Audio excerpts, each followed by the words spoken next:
Thank you very much for always watching our Giant American Car Chronicles series. This time, we're taking a unique angle to delve into a bizarre, American car-based behemoth that once roamed the streets of Showa-era Japan. In the latter half, though it may seem a bit irreverent, we'll introduce the top 10 iconic models. So, let's get started. Once, there existed on Japanese roads a rolling shrine that overwhelmed the souls of all who saw it, both physically and spiritually.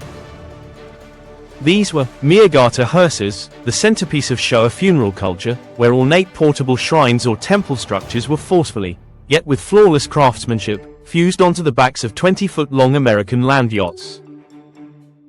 In this special edition, we explore why these American slabs of iron were chosen as the leading actors to carry Japanese death during the Showa era, from post-war ruins to the frenzy of the bubble economy, and uncover their historical value and technical necessity. Here, a simple yet profound question arises. Did the executives at GM and Ford, who were churning out proud full-size sedans in Detroit's massive factories and Michigan's design studios, ever realize their products were being crowned with golden roofs in a Far East Island nation, serving as a bridge between this world and the next? To get straight to the point, yes, they were well aware of the intended use. Traditionally, Cadillac and Lincoln offered commercial chassis vehicles sold as completed front sections without rear bodywork, as official catalog models for coach builders. These were provided as semi-finished materials intended for building ambulances or traditional Western-style hearses. However, they likely imagined something somber and chic, a black leather-clad, Western-style station wagon. The Detroit engineers surely never dreamed their luxury cars would have their bodies hacked off from the C-pillar back, only to be topped with intricate cypress and Zelkova carvings, lacquerware, and, eventually, a $450,000 golden temple at a cost equivalent to tens of millions of yen. If the GM chairman of that era had stepped into the Yonezu workshop in Nakano and witnessed a Cadillac with a golden phoenix spreading its wings, would he have called it the ultimate cultural fusion? Or would he have seen it as a declaration of war against Detroit design? It was a product of a rare cultural collision, a nuclear fusion of American muscle's raw power and the Japanese philosophy of life and death, catalyzed by the era of high economic growth. The reason American cars reigned supreme as hearse platforms in Japan wasn't just a longing for luxury, there was a cold, hard physical and structural necessity. While Japanese cars quickly shifted to monocoque construction after the war, American full-size sedans stubbornly stuck to the body-on-frame, ladder frame architecture until the 1990s. The shrine, part of a Miyagata hearse, is a massive assembly of wood, tiles, lacquer, gold leaf, and electronics, weighing anywhere from several hundred kilograms to over a ton. If you cut a monocoque car and loaded it with such weight, the body would warp instantly, and the doors wouldn't even close. But the rugged steel rails of a ladder frame could withstand this crushing weight of tradition. Carrying a casket, the bereaved family, and a massive temple, these cars were literally moving architecture. To accelerate this load silently and smoothly, the massive torque of a large displacement American 5.8 at low RPMs was indispensable. On the final journey to the crematorium, having an engine scream or vibrate unpleasantly was a serious issue that affected both the dignity of the deceased and the reputation of the funeral home. From here, based on historical value, the impact of the modification, and the contribution to Japan's unique aesthetic style, we will introduce 10 iconic and historical American car-based hearses that raced through Showa-era Japan. Number 10. Chevrolet Caprice. Robust and sturdy support. The last taxi for the masses. Representative base model, 1973 Chevrolet Caprice sedan, wagon. Modification, boldly cut after the C-pillar. It was mainly used as the relatively simple and linear, Tokyo-style, shrine hearse found in the Kanto region, or as a somber Western-style hearse fitted with landau irons. While the Caprice was positioned as a mass-market full-size in GM's lineup, it sat on an extremely tough ladder frame chassis designed to withstand the abuse of police and taxi service. For mid-sized funeral homes that lacked the budget for a Cadillac but felt a domestic Toyota Crown lacked enough presence for a final farewell, the Caprice was a savior.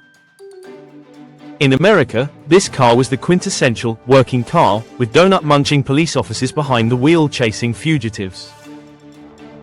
The fact that the same Caprice would cross the Pacific, be covered in gold leaf, and be cast as the star of a solemn funeral procession is a testament to the unpredictable fate of a car. Number 9. Buick Electra 225. 225 inches of authority. The choice of local dignitaries. Representative base model, 1968 Electra 225. Modification. Rear overhang extended further. It carried the extremely decorative Shiho Hafu shrine. Favored in the Nagoya region, featuring roof edges that curve dramatically upward. The number 225 comes from the car's overall length of 225 inches. This massive wheelbase made it an excellent canvas for building a Miyagata hearse. Buick's brand image, not as flashy as Cadillac, but undeniably high-end, was strongly supported by old families and landowners in regional cities. The sight of the Electra's signature fender, venti ports, standing alongside hand-carved wooden dragons is the ultimate peak of US-Japan cross-cultural exchange. Number 8. Chrysler New Yorker. Mopar Pride. Authority like Atlantis, representative base model, 1967-68 Chrysler New Yorker. Modification. Because of its heavy, imposing front grille, it was often converted into the understated, unpainted, Shiraki Zukuri, plain wood, shrines favored in the Kansai region. While Chrysler's full-size sedans moved to unibody construction earlier than their rivals, the 1960s New Yorker still had a massive front subframe, maintaining the strength needed for modification. Its uniquely dignified front mask matched Buddhist aesthetics surprisingly well. There is a profound irony in how Chrysler's forward look, a futuristic design language. Traveling to the Sanzu River, the Japanese equivalent of the River Styx, it was the moment American rationalism, aiming for the space age, shook hands with traditional Japanese views on life and death. Number 7. Ford Ltd. Pride of the Blue Oval. A connoisseur's choice, representative base model, 1975-78 Ford Ltd. Modification. The entire roof was cut, and the section from the B-pillar back was replaced with a complete wooden structure in a full custom build. In the hearse industry, Ford's share was lower than GM's, but that meant funeral homes choosing Fords had a very specific dedication. As the name LTD, luxury trim decor, suggests, it was renowned for its plush interior, and its linear styling easily harmonized with the lines of Japanese architecture.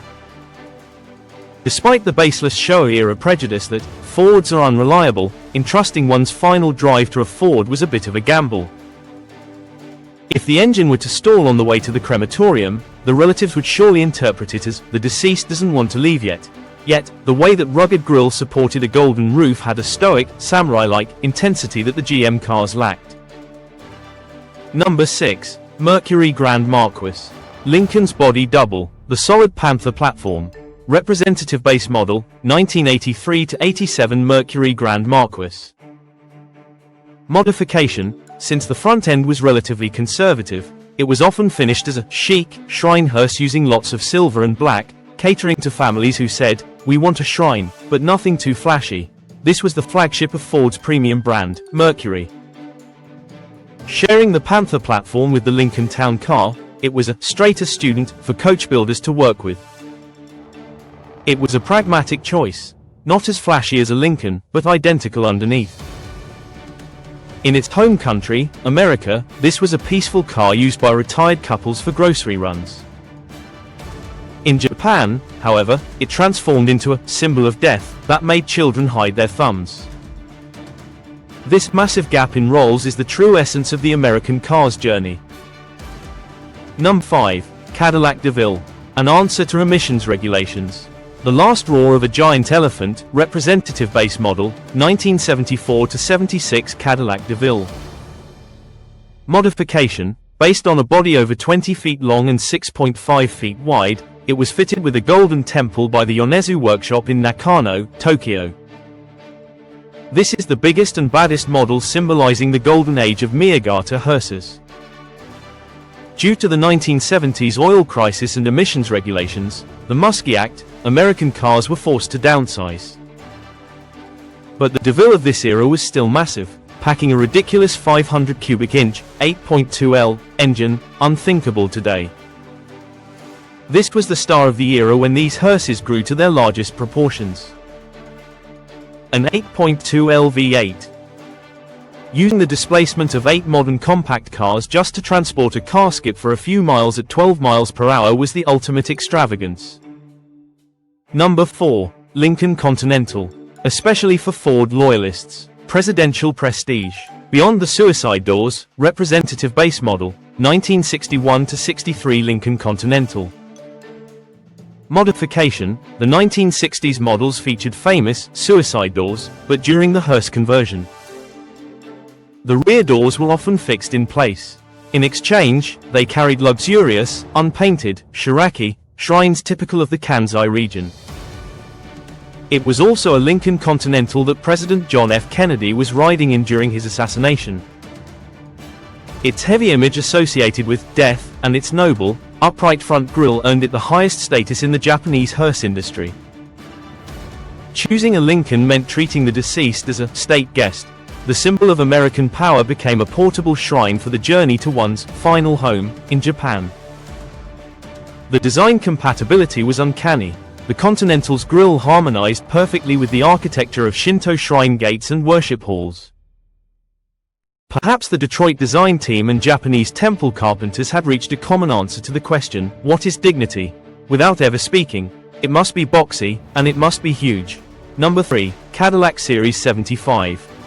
Golden Age tailfins. A hearse for flying. Representative base model, 1959 Cadillac Series 75 Fleetwood. Modification. The massive tailfins were kept intact, with a golden shrine slid between the wings, a modification that looked like a blend of science fiction and traditional craft. The 1959 Cadillac is famous for having the largest tailfins in automotive history. This Series 75 was the ultimate base vehicle, with its wheelbase factory extended for limousine use. A hearse based on this was no longer just a car, it radiated a presence closer to a UFO. From behind, it looked like a golden shrine had sprouted rocket wings. Japanese people of the time must have wondered, is the deceased going to outer space, or to paradise? Number 2. Lincoln Town Car. The ruler of the late Showa era. The golden finish line of the bubble frenzy. Representative base model, 1981-89 Lincoln Town Car. Modification.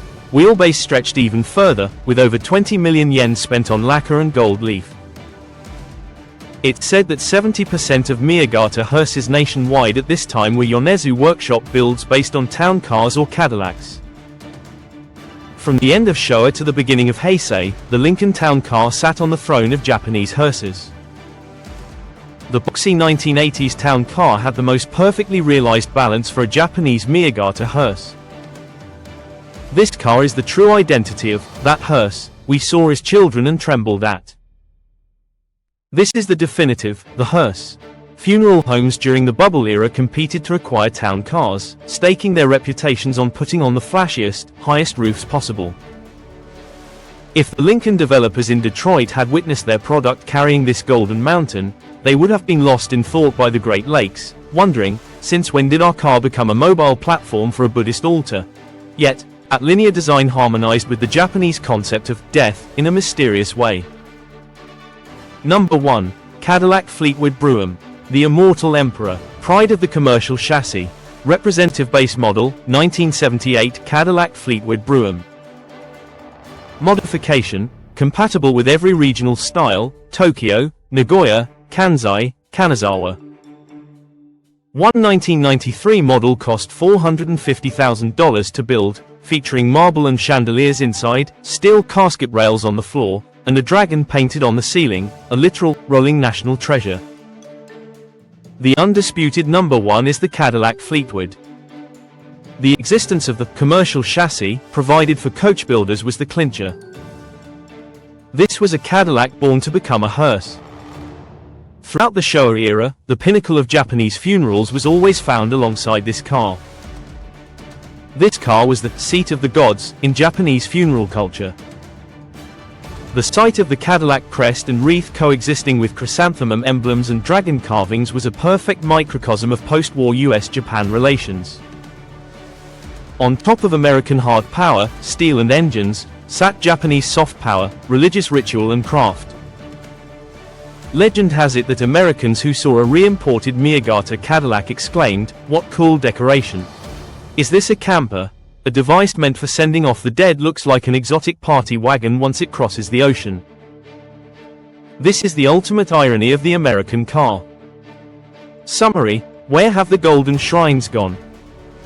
With the end of the Showa era and the burst of the bubble economy, these Detroit steel giants carrying golden shrines rapidly vanished. Today, it is extremely rare to see a Miyagata hearse on Japanese roads. The reasons are many, but the most ironic is that the extreme visibility no longer fits the refined, or perhaps death-avoidant, sensibilities of modern Japanese people. Residents increasingly complained that they were bad luck, leading to bans on entering crematoriums and local government regulations.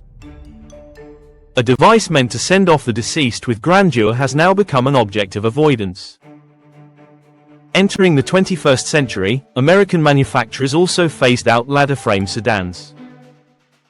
Today, Cadillac and Lincoln are dominated by monocoque SUVs and crossovers, having lost the mighty spine required to carry a golden shrine. The end of production for the Ford Crown Victoria and its sibling, the Lincoln Town Car, effectively marked the end of the traditional Miyagata hearse. But please, remember, the sight of those giant American cars, their V8 engines rumbling with a low bass, their golden carvings sparkling in the setting sun, as they moved slowly but surely toward the crematorium. That was the utmost respect the Japanese people of the past held for death, the final bit of pride they entrusted to those Detroit slabs of iron. The American manufacturers may never have truly understood the bizarre role their cars played in Japanese funeral processions. But that's okay. That sight, where Cadillac tailfins and Japanese dragon carvings sparked and fused together, was the most beautiful, bizarre, and beloved, ephemeral flower of the Showa era. Today, many retired Miyagata hearses are exported to Southeast Asia and Mongolia. There, they lead new lives as cool vehicles that seem incredibly lucky for some reason, or even as luxurious campers. Even there, the Detroit V8 engines must be roaring loudly, shaking their golden roofs. Even in death, the American car remains immortal.